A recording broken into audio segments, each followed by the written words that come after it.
So the combination reaction worksheet that I assigned yesterday, go ahead and get that out. That's where we're going to start this morning.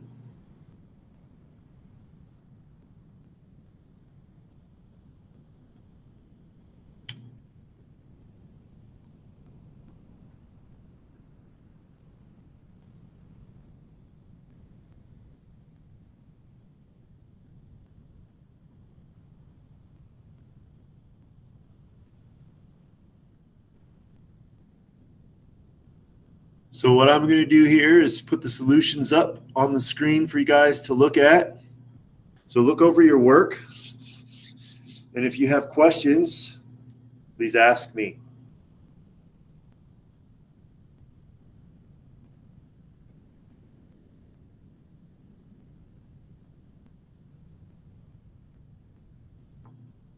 So number one is an element plus element forms a compound. Aluminum is your cation, so it must go first in the compound, and then you balance the charges between aluminum and sulfur to get the subscripts on aluminum sulfide. The second one was one that I did on the board for you. Metal oxide and water always produces a metal hydroxide. Number 3 and number 4 and number 5 are actually all just like number 2. They're all metal oxides. We're putting them in water, so they're all making metal hydroxides. Of course, you have to balance the charge of the metal with the charge of hydroxide in your product. That's why there's the 3 after the aluminum hydroxide, the 2 after the calcium hydroxide, no subscript after sodium hydroxide, and the 5 after the vanadium hydroxide.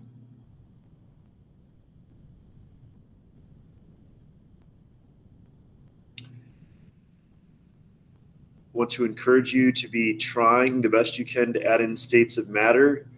For example, on all the waters, I would expect you to be able to put in that that's a liquid unless there's some other situation occurring that I would tell you about. Otherwise, we just assume that the water is a liquid, room temperature. The metal oxides, those we talked about yesterday briefly, those are all ionic compounds. And so I would expect you to be able to put solids next to those things because we know that ionic compounds all have very high melting and boiling points. Okay? So at least the reactants, I would hope that you could include your states of matter for. All right, does anybody need to ask me any questions about the first 5?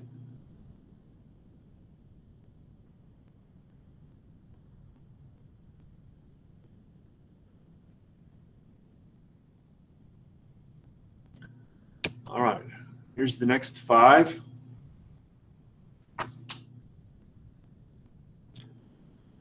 So number 6 is a non-metal oxide. Phosphorus, of course, is a non-metal. So a non-metal oxide in water forms an acid.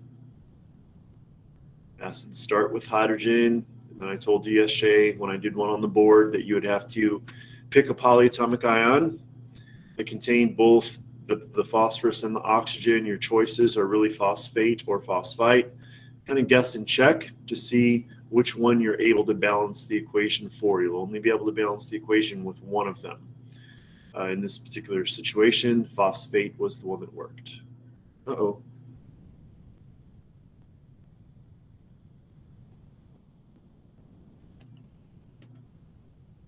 Sorry, I noticed that this thing moved out of place, so I wanted to fix it.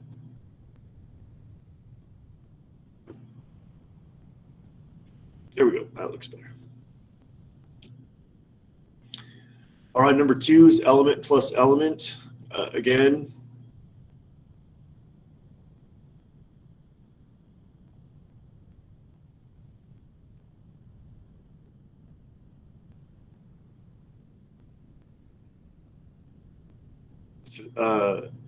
sorry, I said 2. I meant 7. Number 8 is also element plus element. Well, all of those are element plus element. 7, 8, 9, and 10 are all element plus element. So for the elements, you should know the states of matter for them.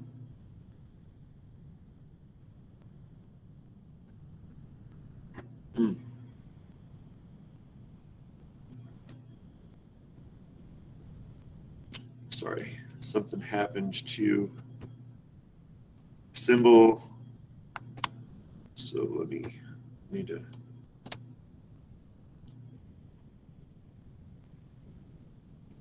That down here as well. You might remember yesterday from the video that I showed you there on number 10, heat was added, and I forgot to draw that on the board when I did that with you guys. I forgot to put the heat over the arrow.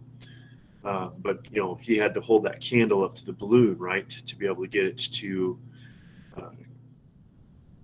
react.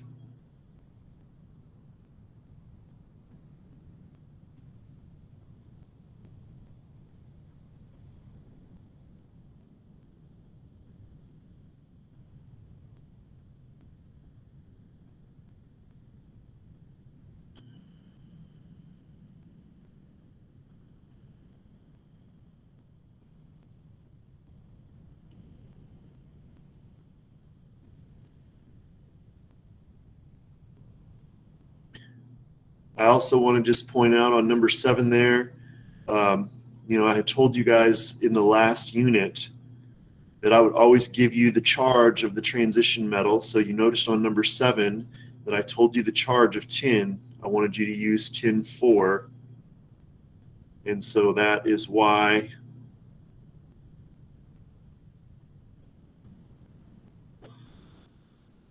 the 4 subscript is after the fluoride on number 7. All right, anybody have any questions about 6 through 10?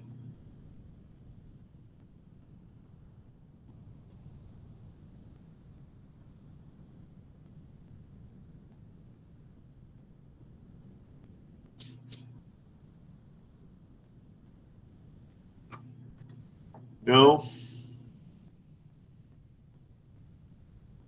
All right.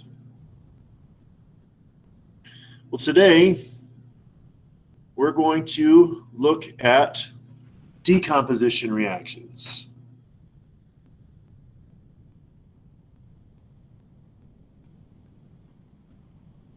Uh-oh.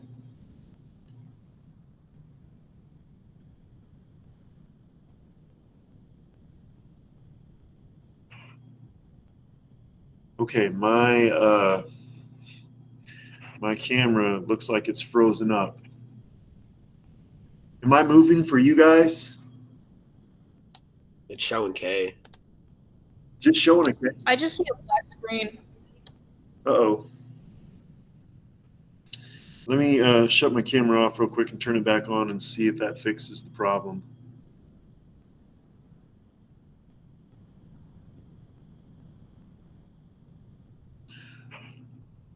Okay, is that? Yeah, it's good now. All right, perfect. Okay.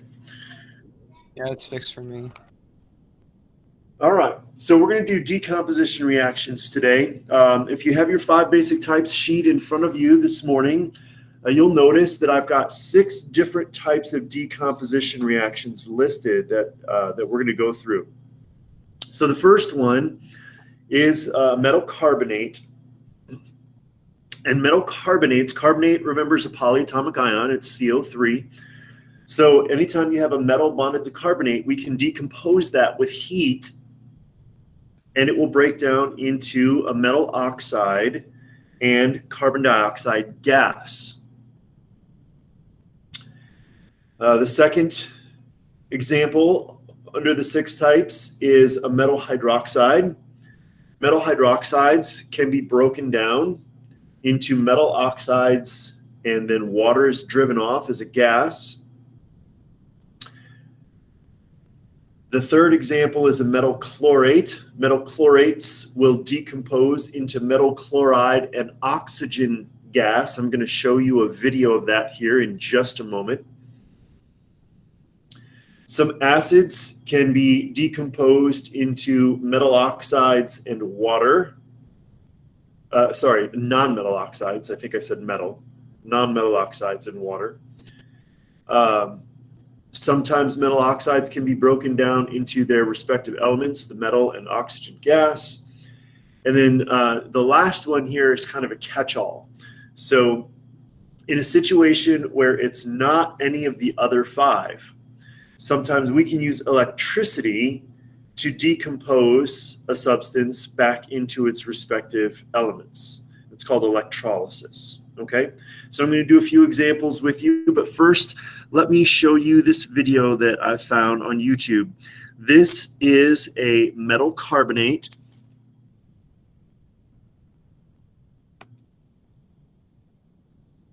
Specifically, it's potassium carbonate. And this potassium carbonate will break down, a chlorate. I keep saying carbonate. Potassium chlorate will break down into potassium chloride and oxygen gas. And we'll know that it's oxygen gas that it's breaking down into based on the reaction that we're going to see him do here with it. So that's the potassium chlorate in the test tube that he's holding over the Bunsen burner. And then that just is a piece of wood, some kind of a wood splint or something.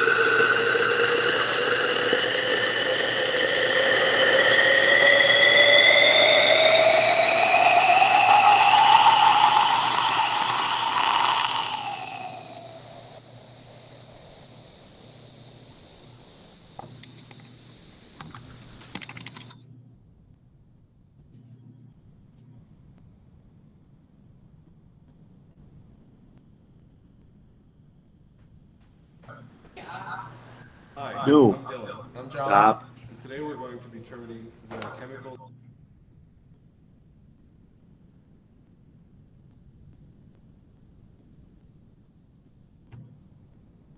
Okay.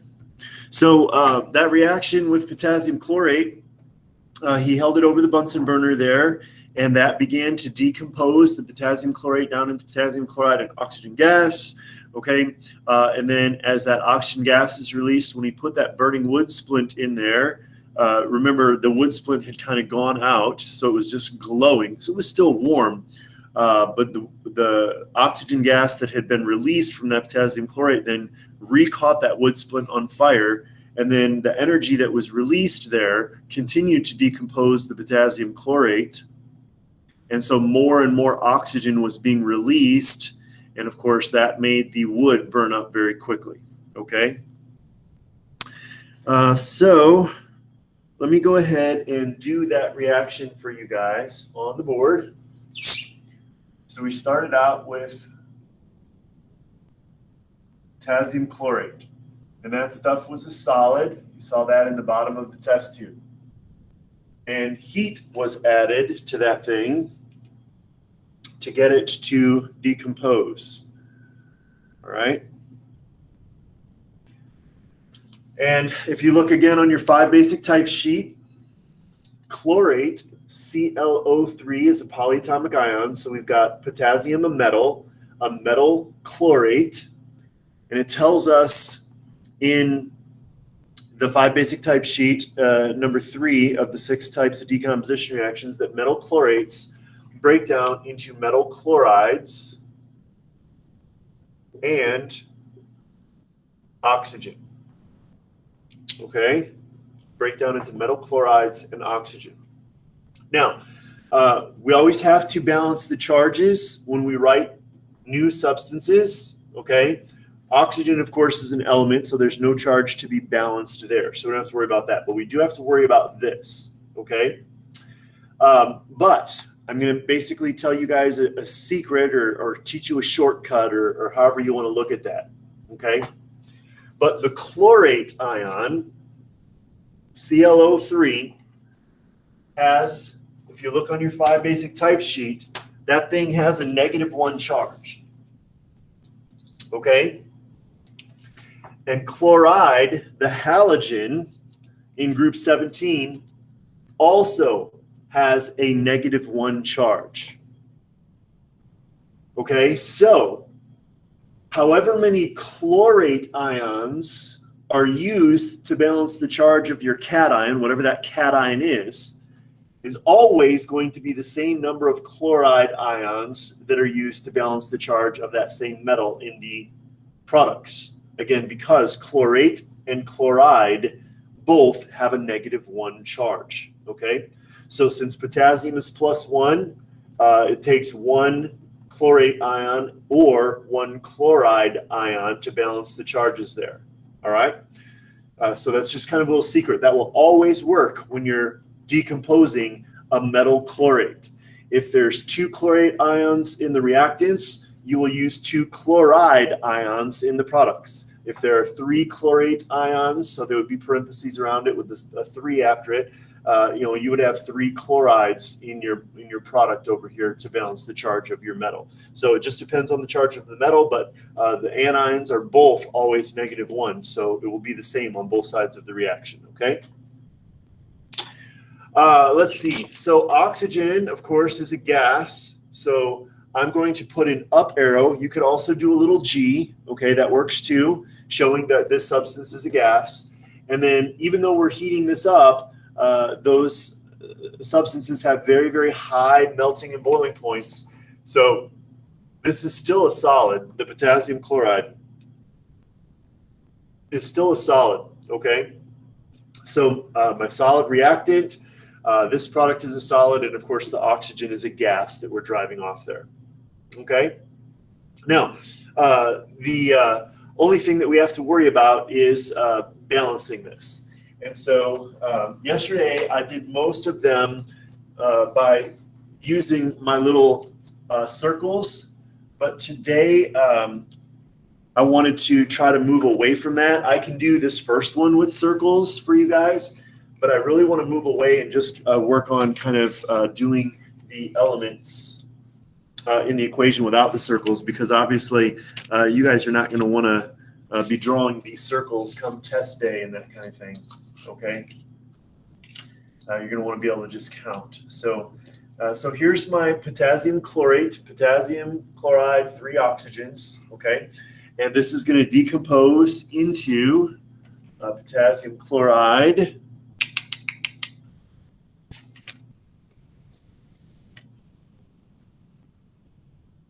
and then oxygen gas. Okay, so as you can see, I've got 1 atom of potassium in the reactants and the products. That's good. 1 atom of chlorine in the reactants and the products. That's also good. But I have 3 oxygens in the reactants and only 2 in the products. So, of course, the problem is we need more oxygens over there. Well, if I add a second O2 molecule, that gives me 4. Then I have only 3 over here. So that doesn't work. That's not going to be enough. So I'm going to need another potassium chlorate over here to increase my oxygens.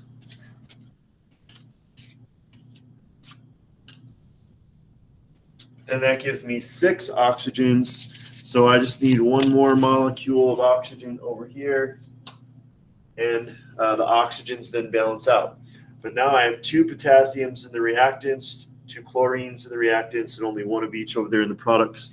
So I, of course, am going to need a second formula unit of potassium chloride. So now I have 2 potassiums, 2 potassiums, 2 chlorines, 2 chlorines, 3, 6 oxygens, 2, 4, 6 oxygens. So now my equation is balanced. So I'm going to add subscripts up here. I had to use 2 formula units of potassium chloride, which decomposed into 2 formula units of potassium chloride and 3 molecules of oxygen gas. So my coefficients for this balanced equation are 2, 2, and 3. Okay? And so that is the written chemical equation for the chemical reaction that you all just observed from that YouTube video. Okay? Anybody want to ask me any questions on the first example?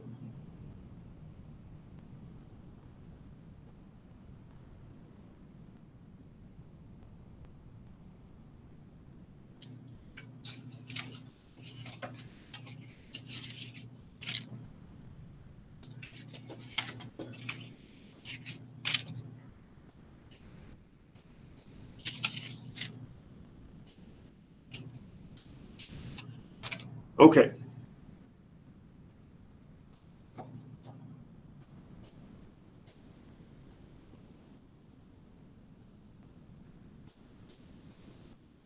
Let's do another one.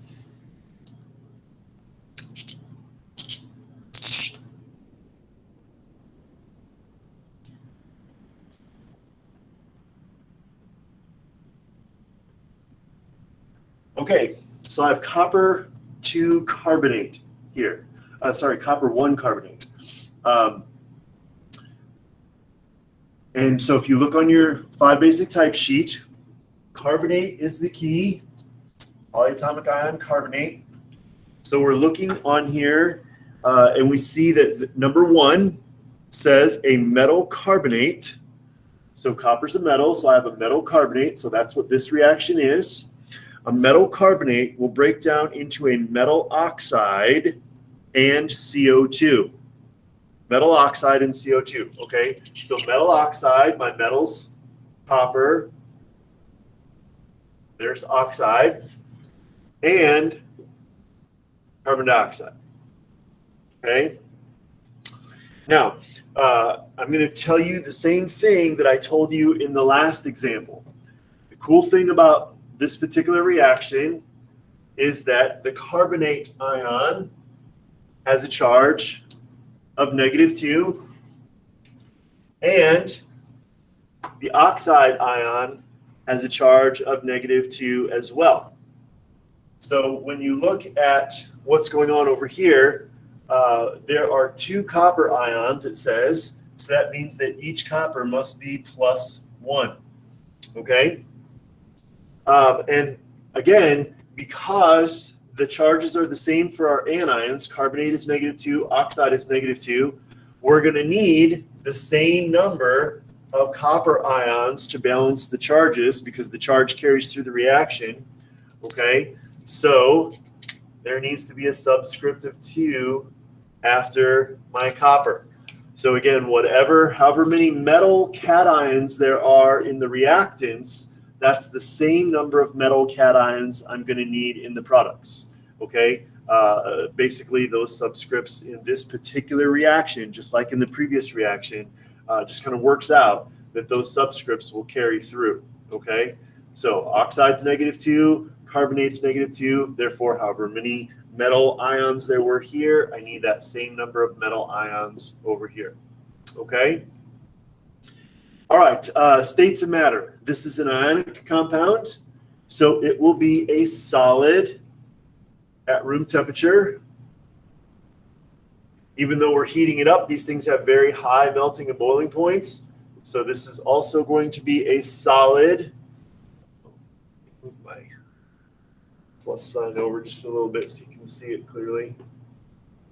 And I probably better move this over because I'm not going to have enough room to write coefficients. And carbon dioxide, of course, you guys know is a gas. It's the stuff that we exhale, part of cellular respiration. Okay, so again, you could put a G over here, or you could use the up arrow. It doesn't matter, either one. Okay, I like the up arrow. All right, now we just have to balance our equation. So I have 2 copper atoms in the reactants. I have 2 copper atoms in the products. I have 1 carbon atom in the reactant. I have 1 carbon atom in the products. There are 3 oxygen atoms in the reactants. I have 1 plus 2 oxygen atoms. That's 3 in the products. So this equation is already balanced. We don't have to do anything else to it. So that one is finished.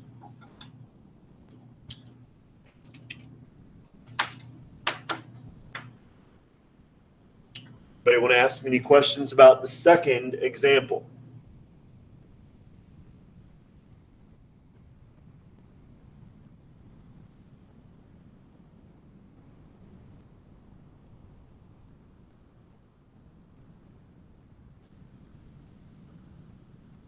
Okay.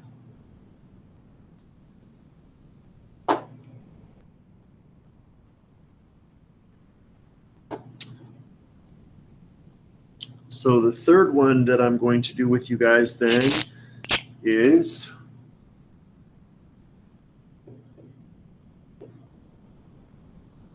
aluminum chloride.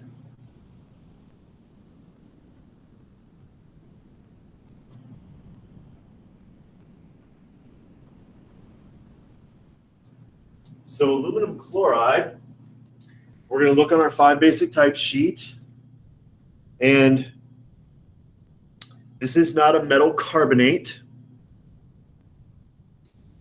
This is not a metal hydroxide. Hydroxide is OH. This is not a metal chlorate. Chlorate is ClO3. There's no oxygen there. This is not an acid because it doesn't start with hydrogen. Can you guys see that I'm just reading down the 5 basic types list here? This is not a metal oxide because it's chlorine, not oxygen. So the only thing that I can do with this is electrolysis. So I'm going to change my heat symbol to electrolysis. Okay? So electricity.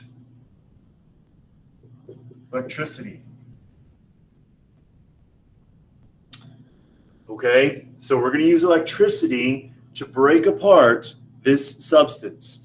And when we do that, we just break it down into its respective elements. And so those elements are aluminum and chlorine. Okay?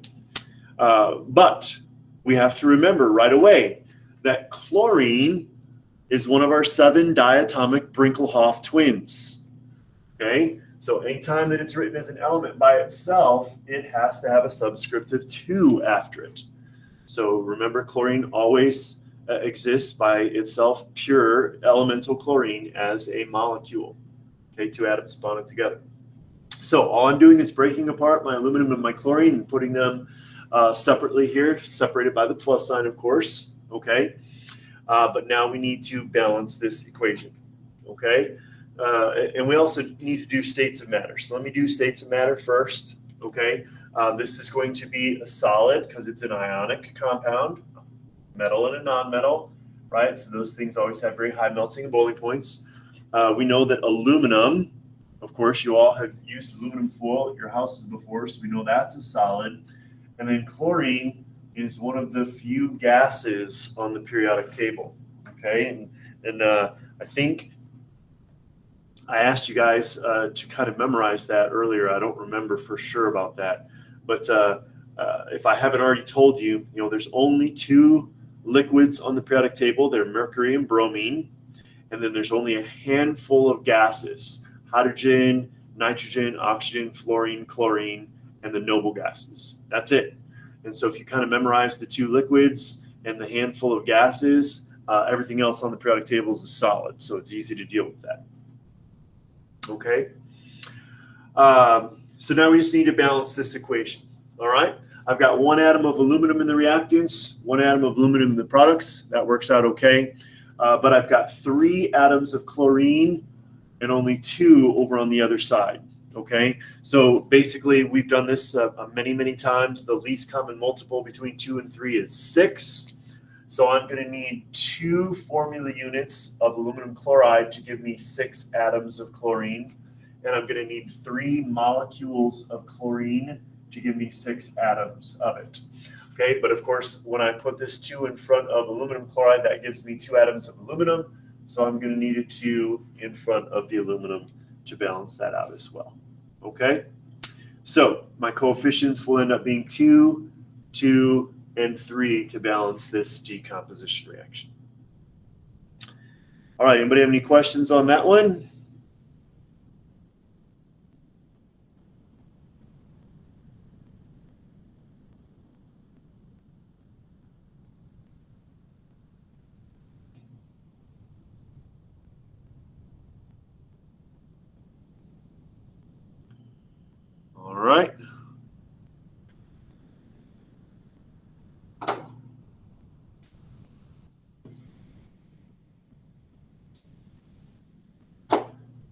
Got a couple more that I want to do with you.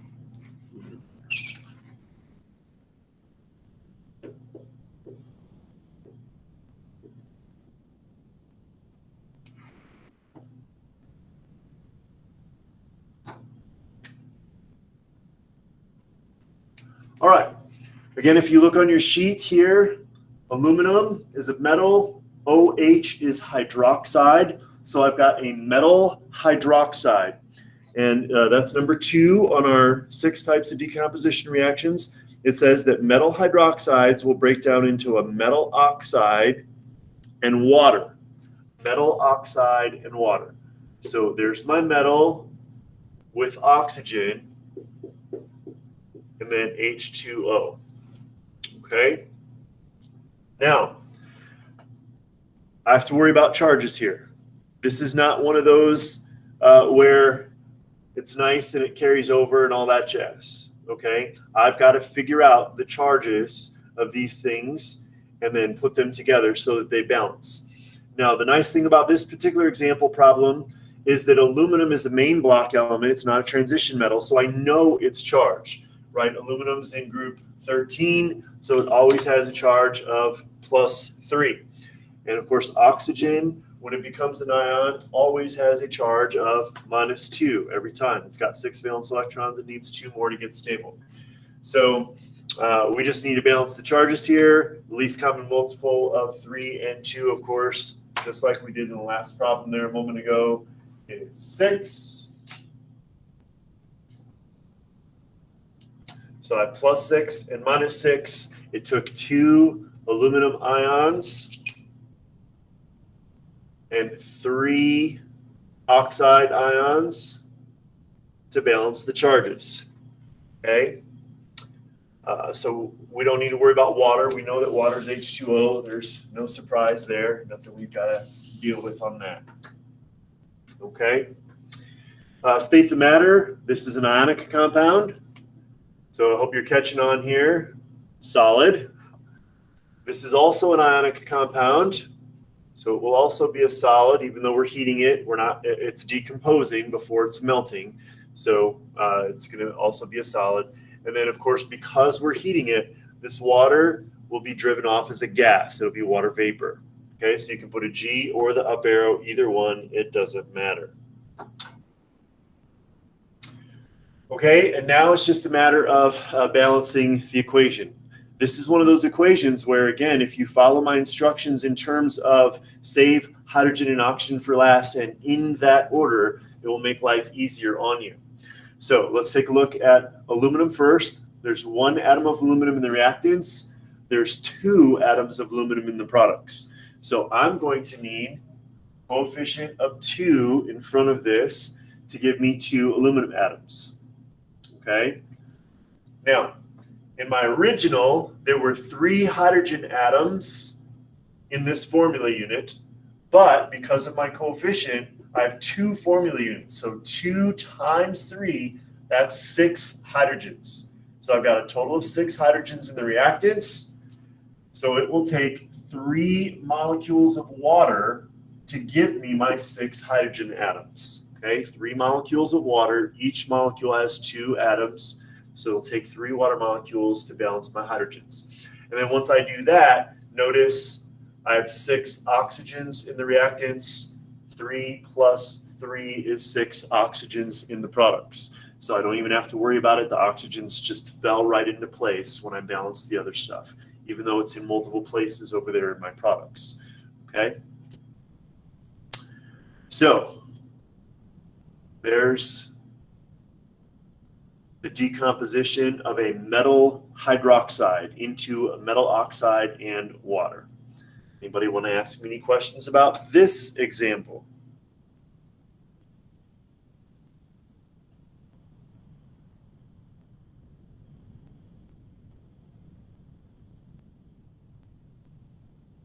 Okay.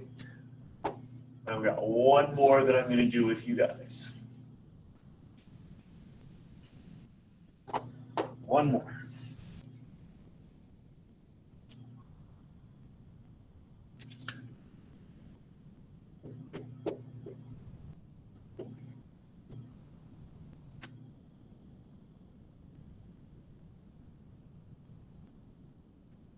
Okay.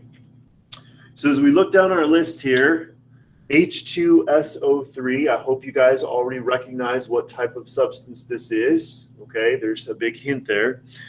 Is it a metal carbonate? Well, no, that's not a metal, and that's definitely not carbonate. Is it a metal hydroxide? No, that's not a metal. That's not hydroxide.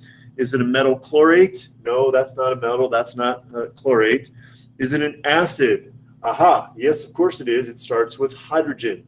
Our acids start with hydrogen. So it says that hydrogens are going to break down into non-metal oxides and water. Hydrogen or acids are going to break down into non-metal oxides and water.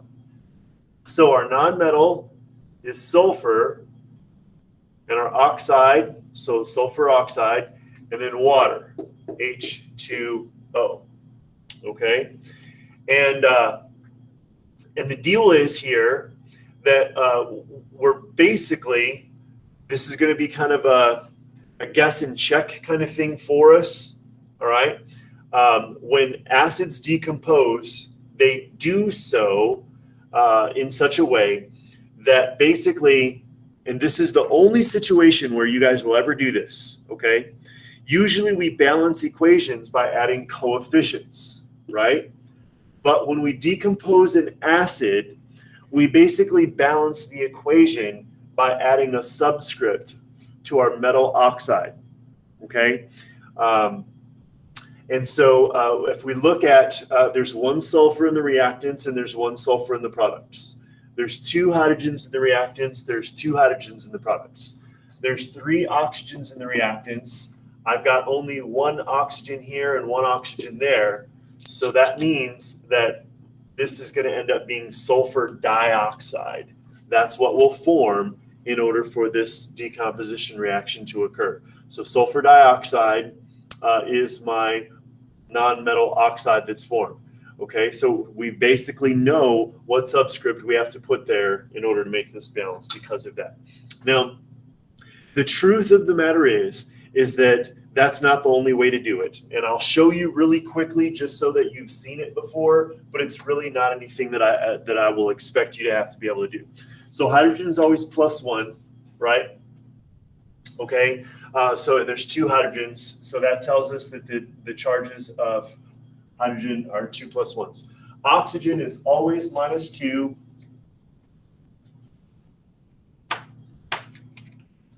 Okay, there's 3 oxygens here, so 2, 4, 6. All right, and basically what it boils down to is what does sulfur have to be in order for this to have no net charge on it? And you can see right away there that the answer is sulfur has to be 4. In order for this whole thing to add up to 0, right? And so that charge carries through, okay? The sulfur's charge carries through the reaction, and of course,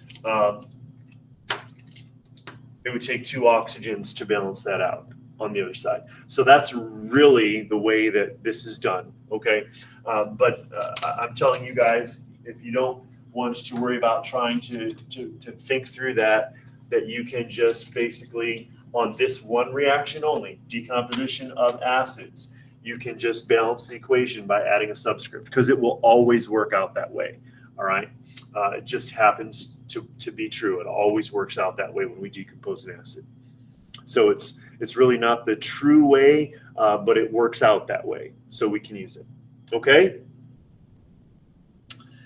So that is what I wanted to teach you today. Give me just a moment to look at my lesson plan here and make sure that I've done everything that I wanted to do. Yes, I have. Okay, so if you go to Google Classroom, you will find 2 assignments there for you today. Okay, just like yesterday, there is a decomposition worksheet. Just like yesterday, you had a combination worksheet. And write this here so you can see it. On the decomp worksheet, I only want you guys today to do 1 through 10, just like yesterday, okay? Only worry about questions 1 through 10 on the decomposition worksheet. We're going to do the other questions another day later in the week, okay? But I also want you to read. I have something for you to read. Yeah, section 8.12 I have for you guys to read, and that I believe is on double replacement reactions. Okay, if I remember correctly, I might be wrong, but that's what I'm going to teach you guys next is double replacements. So do those two assignments. Remember just 1 through 10 on the decomposition worksheet. Read section 8.12 in CK12 and turn that in. And that's all I need for today. So I will stay on the meet if you guys have any questions, if you need help, if you need to talk to me about anything. But otherwise, I will see you tomorrow morning at 8:15. So make sure you show up on time. All right, you guys have a great day.